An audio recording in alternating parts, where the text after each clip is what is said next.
ನಮಸ್ಕಾರ. ಜೀನಿ ನ್ಯೂಸ್ ವೀಕ್ಷಕರಿಗೆ ಸ್ವಾಗತ.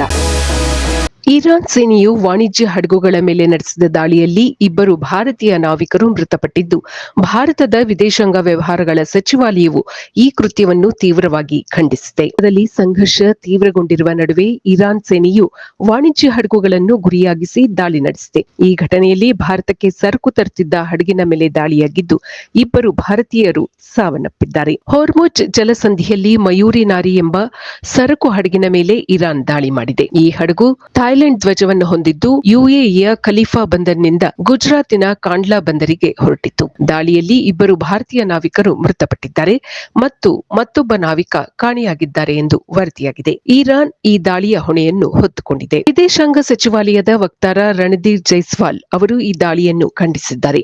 ವಾಣಿಜ್ಯ ಹಡಗುಗಳ ಮೇಲೆ ದಾಳಿ ಮಾಡುವುದು ಮತ್ತು ಅಮಾಯಕ ಸಿಬ್ಬಂದಿಯ ಪ್ರಾಣಕ್ಕೆ ಅಪಾಯ ತರುವುದನ್ನು ನಿಲ್ಲಿಸಬೇಕು ಎಂದು ಅವರು ಒತ್ತಾಯಿಸಿದ್ದಾರೆ. ಗಲ್ಫ್ ಸಹಕಾರ ಮಂಡಳಿ ದೇಶಗಳಲ್ಲಿರುವ ಭಾರತೀಯ ರಾಯಭಾರ ಕಚೇರಿಗಳು ಸಂತ್ರಸ್ತರಿಗೆ ಮತ್ತು ಗಾಯಗೊಂಡವರಿಗೆ ಅಗತ್ಯ ಚಿಕಿತ್ಸೆ ಹಾಗೂ ಸುರಕ್ಷತೆ ಒದಗಿಸಲು ಅಲ್ಲಿನ ಆಡಳಿತದೊಂದಿಗೆ ಸಂಪರ್ಕದಲ್ಲಿದೆ. ಈ ದಿನದ ನಿರಂತರ ಸುದ್ದಿಗಳಿಗಾಗಿ ವೀಕ್ಷಿಸುತ್ತಿರಿ ಜೀನಿ ನ್ಯೂಸ್. ನಮಸ್ಕಾರ.